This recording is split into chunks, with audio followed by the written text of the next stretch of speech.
오늘 제목 하나님께서 하갈에게 인생 질문하시죠. 너는 어디서 왔으며 어디로 가는가? 하나님의 이 인생 질문은 우리를 향한 질문이기도 합니다. 너는 어디서부터 왔으며 어디로 가는가? 하나님께서 하갈에게 나타나셨어요. 그는 출신이 어디입니까? 애굽 출신입니다. 애굽에 정말로 미천한 여종이죠. 그런데 하나님께서 오늘 그를 감찰하시는 하나님이시고 살피시는 하나님이시라고 우리에게 말씀합니다. 13절에 보니까 하갈이 자기에게 이르신 여호와의 이름을 나를 살피시는 하나님이라 하였으니 이는 내가 어떻게 여기서 나를 살피시는 하나님을 배웠는고 함이라. 애굽의 여종조차도 감찰하시고 살피시는 하나님, 특별히 어제 말씀이었는데요, 16장 5절에 보니까 학대받는 하갈을 도우시고 그리고 보호하시는 하나님이 오늘 우리에게 나타나고 있습니다. 이것을 통해서 우리가 무엇을 알 수 있을까요? 하물며 우리는 누구죠? 하나님의 약속된 백성이고 예수 그리스도의 피값으로 사신 하나님의 귀한 자녀인데, 하갈도 이렇게 감찰하시는 하나님이라고 한다면 하나님께서 우리의 인생 속에 얼마나 감찰하시고 또 얼마나 헤아려 주시고 또 간섭하시고 또 보호하실까, 이 믿음이 우리 가운데 있으셔야 하겠습니다. 7절 말씀부터 봅시다. 여호와의 사자가 광야의 샘물 곁, 그 광야의 샘물을 또 다른 말로 뭐라고 표현하냐면 곧 술길 샘 곁에서 그를 만났다, 이렇게 표현하고 있어요. 술길, 거기다 한번 밑줄을 쳐보실까요? 여기가 어디일까요? 팔레스타인 가나안 땅에서 애굽으로 가는, 그 애굽으로 가는 길 한복판에 위치했던 길입니다. 애굽인 고향으로 가야 되겠다, 하갈이 이렇게 마음을 먹었어요. 그가 괴롭힘을 당하고 학대를 받자 내가 여기서 살 수 없지, 나는 내 고향으로 가야지. 애굽으로 떠났단 말이에요. 자기의 고향으로 돌아갑니다. 그때 8절입니다. 이르되 사라의 여종 하갈아, 내가 어디서 왔으며 어디로 가느냐? 그가 이르되 나는 내 여주인 사례를 피하여 도망하나이다, 이렇게 이야기하고 있습니다. 여러분, 질문이 생겼어요. 이런 질문입니다. 여호와의 사자가 나타났어요. 그리고 하갈에게 묻죠. 뭐라고 이야기하는가? 이렇게 이야기합니다. 내 여주인에게로 돌아가라, 이렇게 말씀하시죠. 그러면 여러분, 처음부터 떠나기 전부터 그가 떠나려고 마음 먹었을 때 가지 마라, 너 애굽으로 가지 말고 여기 있어, 이렇게 하나님께서 말씀해 주셨을 법도 한데, 떠날 때 아무런 말도 하지 않자 한참 가고 난 뒤에 애굽 중간쯤 도착했을 즈음에 여호와의 사자가 나타나서 그로 하여금 스톱, 너의 고향으로 돌아가라, 이렇게 이야기한단 말이죠. 이 하나님의 타이밍은 무엇일까요? 하갈의 입장에서 여러분들 생각해 보세요. 하갈은 지금 홀몸이 아닙니다. 임신한 여인이란 말이에요. 광야에서, 그 한복판에서 배도 고프고 또 밤에는 춥기도 했을 것이고요, 목마르고 짐승의 위협과 또 강도의 위협을 다 감수하고 그는 고생하면서 나는 고향으로 가야지, 타박타박 걸어가는 그 걸음의 한복판에 한참이 지난 뒤에 나타나셨던 그 하나님의 타이밍을 묵상해 보았습니다. 하나님께서 나의 삶에 침묵하고 계신다고 여러분들 혹시 생각하고 있지 않으십니까? 한참 동안 진행하는 동안 하나님께서 아무 말씀도 하지 않으세요.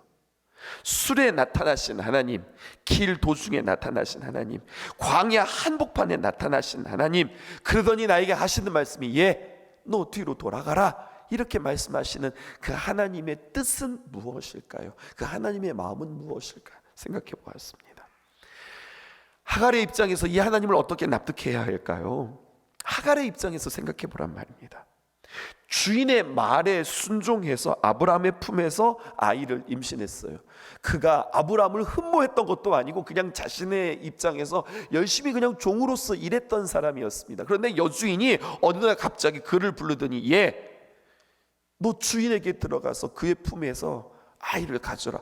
그 하갈이 자기 마음대로 선택한 것이 아니라 사실은 사례가 시킨 거예요.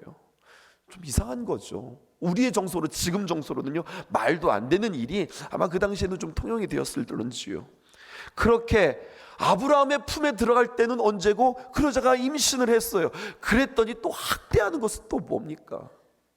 그것도 잘 납득이 되어지지 않고, 그래서 내가 도저히 살 수 없다라고 떠날 때에 하나님께서 아무 말씀도 하지 않으시더니 또 중간쯤 가다가 너는 다시 그 집으로 또 다시 돌아가라고요? 그거 참 힘든 일입니다. 또 이런 모든 과정 가운데 아브라함은요, 묵묵부답입니다. 아무 말도 하고 있지 않습니다. 아브라함도 얼마나 원망이 되었으며, 또 사례는 또 더더욱 얼마나 미웠으며, 도대체 이런 하나님은 어떤 하나님이란 말입니까? 6절 하반절에 보니까요, 도저히 살 수 없어서 사례 앞에서 도망하였으나, 이런 표현이 성경에 기록되어 있어요. 그런데 막상 여러분, 술길 샘 곁에서 임신한 여자의 몸으로 어쩌면 이러다가 죽을지도 모르겠다, 생명의 위협을 받는 그 순간에 그의 마음 가운데 한 가지 떠오른 것이 있었겠죠. 무엇이 떠오르느냐, 이거예요. 지긋지긋했던 그것이, 너무나도 싫었던 그것이 어쩌면 지금보다 그것이 나을 수 있겠다, 이런 생각이 드는 겁니다. 원망하고 미워했으나 이제는요, 후회하게 되어지고, 무엇보다도 자기 자신을 돌아보게 되어지는 거죠. 원망하고 미워할 때는 나타나지 않으셨는데, 후회하고 그의 마음이 다른 마음으로 바뀌기 시작하자 하나님의 사자가 그에게 나타나서 말하기 시작하는 겁니다. 언제 나타났다고요? 자신의 마음과 말과 행동에서 이제 뭔가 여지를 남기고 그의 생각이 바뀌기 시작했을 때 나타나신 거죠. 어쩌면 하나님은요, 그 순간을 기다리셨을런지도 모르겠습니다. 여러분, 만약에 그 전에 개입했다면 그때는 하갈이요, 너무 쌩쌩하게 살아 있었어요. 펄떡거리면서 살아있기 때문에 그때 들려주시는 하나님의 말씀, 하나님의 인도하심에 그는 말씀을 들었다 할지라도 순종할 수 없었을 겁니다. 그때는 절대로 못 들어요. 여러분, 내 자신이 죽었을 때, 내 자신에 대해서 다시 한번 생각할 때, 그때 하나님의 음성이 들리는지도 모르겠습니다. 여러분, 하나님께서 그를 이렇게 부르시죠. 오늘 8절에 보니까 이르되 사라의 여종 하갈아, 이렇게 부릅니다. 하갈아, 이렇게 부르는 게 아니라 그에게 수식어가 있죠. 하나님께서 그를 어떻게 부르십니까? 여호와의 사자를 통하여서 사라의 여종, 사례의 여종 하갈아, 이렇게 불러요. 여러분, 이 말의 의미가 무엇일까요? 내가 아브라함의 씨를 잉태했다 할지라도, 내 몸속에 아브라함의 아들이 있다 할지라도 넌 네가 누군지 알아야 된다. 네가 누구인지 알아야 된다. 너의 본연의 자리는 바로 누구냐? 사례의 여종이다. 이것을 다시 한번 이야기해 준 거죠. 사례, 넌 네가 누구인지를 잊어버렸구나. 사례의 여종 하갈아, 이 말을 통하여서 감찰하시는 하나님의 첫 번째 질문, 너는 내가 누구인지 알라. 여러분, 주님께서 이것을 말씀해 주시는 거예요. 그리고 주님께서 다시 한번 질문하시죠. 뭐라고 질문하면, 두 번째 질문입니다. 내가 어디에서 왔으며? 라고 질문을 합니다. 하나님께서 하갈에게 질문하세요. 왜 질문하세요? 몰라서 질문하는 것이 아니라 그의 정체성에 대한 질문입니다. 정체성, 본질을 확인하는 질문임과 동시에 하갈을 감찰하시고 아끼셨기 때문에 하시는 질문이에요. 이런 질문은 성경 곳곳에 기록되어져 있습니다. 사마리아 수가성에서 여인과 대화하시는 예수님 좀 보세요. 그 이방 여인이 누군가로부터 특별히, 자신이 볼 때는요, 예수님이 어떤 분인지 몰랐지만 분명한 사실은 자신이 볼 때 자기는 이방인이고 이 사람은 분명 유대인의 랍비인 것처럼 보이는데, 이렇게 진지하면서도 큰 질문을 자기에게 하는 이 질문 자체가 그는 너무나도 큰 충격이었고 감격이었다고 하는 사실이죠. 버려져서 도망가는 그 하갈에게 말입니다. 내가 어디로부터 와서, 또 그 다음 질문은 뭐냐면 내가 어디로 가느냐. 여러분, 이런 질문을 하시는 하나님, 몰라서 물으시는 하나님이 아니라 알고도 지금 물으시는 하나님이에요. 왜 자꾸만 물어보시는 걸까요? 이유는 하나예요.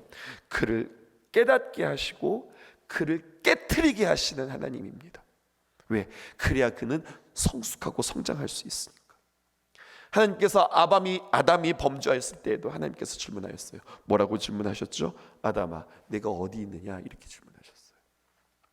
여러분, 가인이 아벨을 죽이는 살인을 저질렀을 때 하나님께서 내 아우 아벨이 어디 있느냐? 이렇게 질문하셨어요. 여러분, 이것은 어디 있느냐?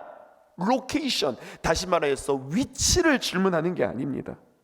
자리에 대한 질문이 아니에요. 로케이션이 아니라 컨디션이에요. 상태를 질문하는 거예요. 너의 영적인 상태가 뭐냐? 너의 지금 마음의 상태가 뭐냐? 영혼의 상태를 지금 질문하시는 거예요.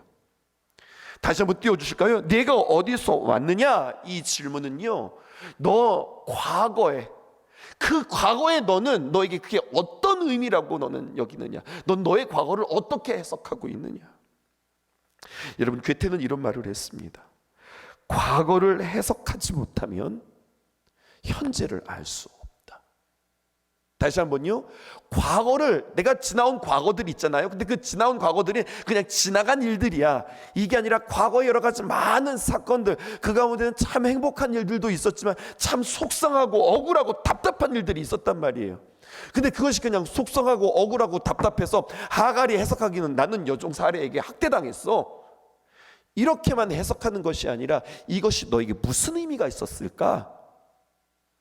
하나님께서 하갈에게 질문하는 겁니다. 잘못하면은요, 그 학대만 바라보고 원망하고 미워만 하는 거예요. 근데 여러분, 과정들을 볼까요? 그의 마음이 어땠어요? 사례에 대해서 원망하고 미워하고, 그러다가 실질적인 술길에서 자신이 아주 어려움을 딱 직면하자, 고통을 만나자 그의 마음 가운데는 그의 마음에 변화가 있기 시작했고요, 그 일들을 해석하기 시작했고, 그것은 어떤 의미인가, 나의 인생의 어떤 걸음이었는가, 그것이 나의 인생의 어떤 자양분이었는가, 이것들을 보기 시작하는 거예요. 뭐를 봤을까요? 사실은 이걸 봤어야 되죠. 결국 자신의 잉태에 대하여서 내가 너무 나를 과신한 거 아니었을까? 내가 너무나도 자신감에 넘쳐서 내가 교만했던 거 아닌가? 이것도 사실이죠. 근데 이거를 보지 못했어요. 요정이었던 주제에 자기가 아브라함의 씨를 가졌다고 하는 이유만으로 자기가 거들먹거렸던 거 사실이잖아요. 그건 안 보였던 거예요.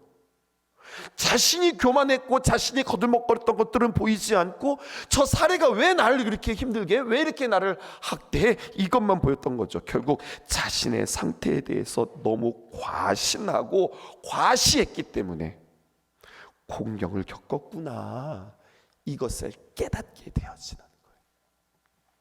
사람의 고난은요, 자신을 결국 과신하고 과시하다가 고난을 만나게 되어져요.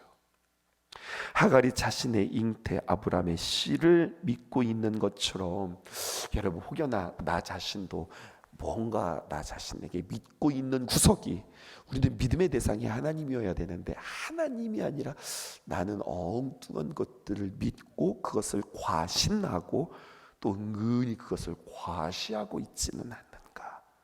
오늘 이 말씀을 통하여서 우리는 돌아보아야 하겠습니다. 하나님께서 사례의 여종 하갈아, 그렇게 말씀하셨고요. 두 번째, 네가 어디로부터 왔느냐 이렇게 물어봤다면, 세 번째, 너는 어디로 가느냐, 방향에 대한 질문입니다. 여러분, 우리의 과거의 일들을 해석하는 것들도 중요하지만 우리가 어디로 향하느냐, 이것도 너무나도 중요한 거예요. 대문호요 노벨 문학상을 받았던 해밍웨이, 여러분들과 함께 이야기하고 싶어요. 무기여 잘 있거라, 누구를 위하여서 종을 울리느냐, 그 다음에 노인과 바다. 여러분, 노인과 바다 아시죠? 결국에는 이 노인과 바다에서 결정적으로 그가 세상에 알려지게 되었고요, 1954년에 이 작품을 통하여서 노벨 문학상을 받게 되어집니다. 그리고요, 그렇게 노벨 문학상을 받고 난 뒤 7년 후에 1961년 7월 2일에 그는 자살하고 맙니다. 어떻게 자살했는가? 사냥용 그 엽총으로 스스로 자신의 목숨을 끊었어요. 최고의 지성인이었고 노벨 문학상을 받았던 그가 우울증을 심각하게 앓았어요. 그리고 자살했단 말이죠. 노인과 바다를 통하여서 그가 노벨 문학상을 받았는데요, 참 아이러니하게도요, 노인과 바다에 이런 문구가 있어요. 희망을 갖지 않는 것은 어리석은 것이다. 희망을 버리는 것은 죄악이다. 여러분, 이렇게 희망을 노래했던 해밍웨이가 여러분 희망을 버리고 자살해 버렸어요. 그리고 유언장에 이렇게 썼죠. 나는 전기도 들어오지 않고 필라멘트가 끊어져 버린 텅 빈 전구와 같이 나는 공허하고 고독하다. 여러분, 전구가 있는데 이 전구가 나갔는지 안 나갔는지 여러분들 옛날에 어떻게 확인하셨어요? 이게 막 이렇게 흔들어 보셨죠? 소리가 나네.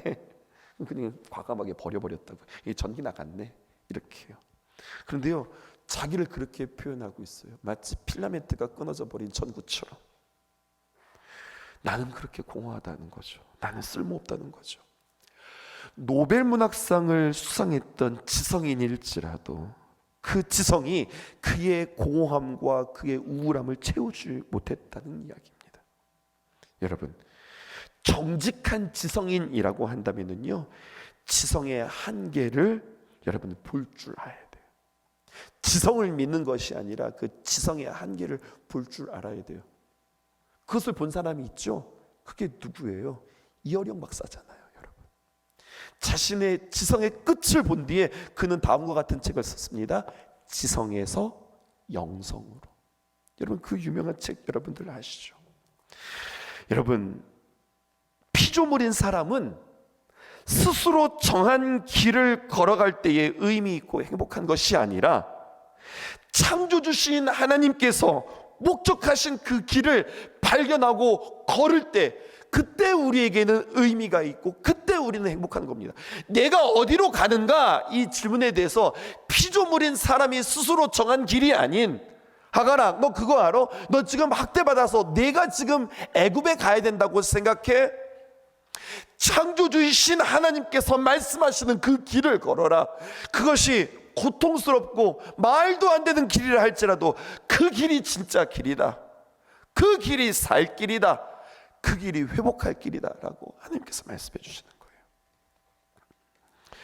언제나 아브라함의 가는 길이 능사는 아니에요, 여러분.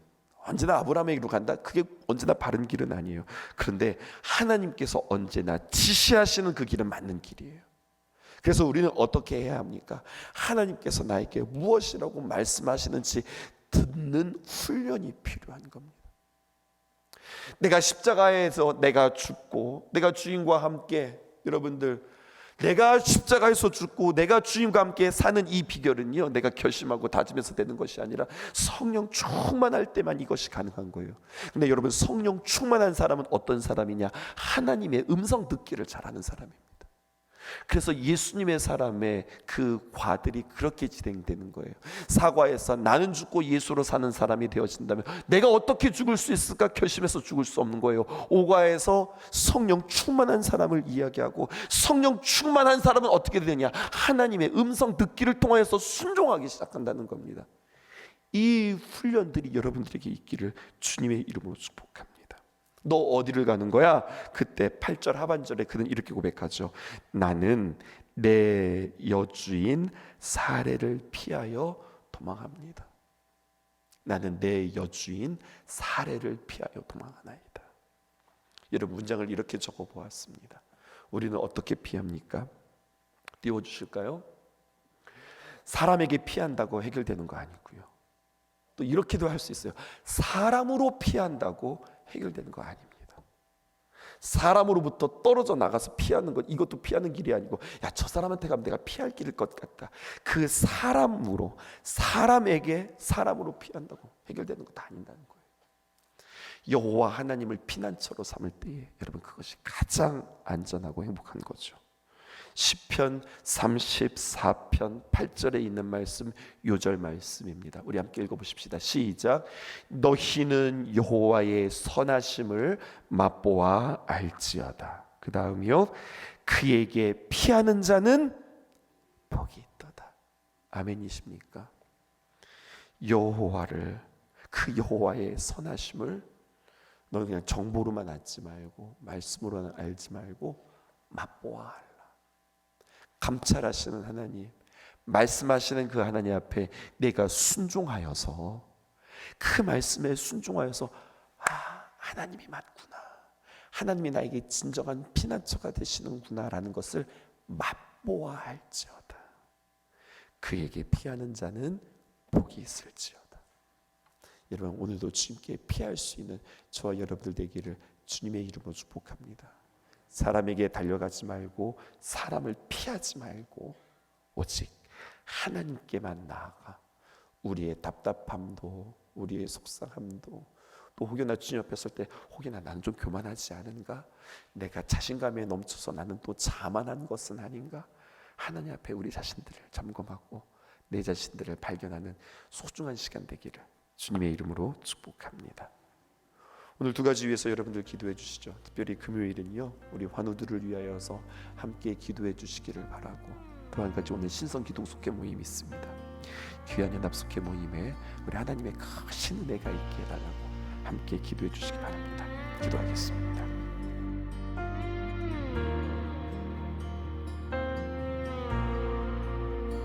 그크신 하나님의 사랑 말로 다요 용 못하네.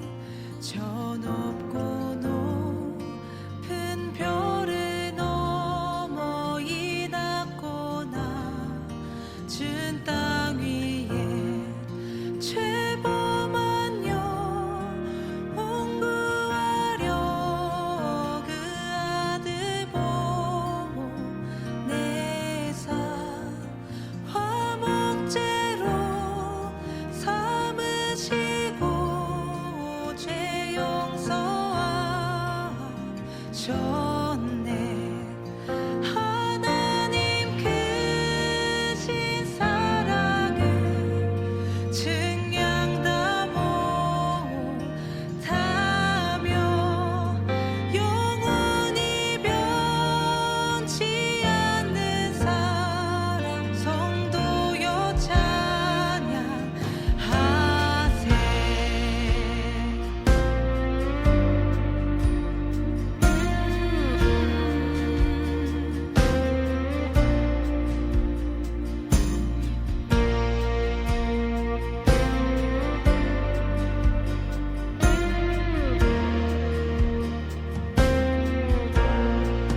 괴로운 시절 지나가고 땅 위에 화쇠할 때 주 믿지 않던 영혼들은 큰 소리 외쳐 울어도 주 믿는 성도들에게 큰 사랑 베푸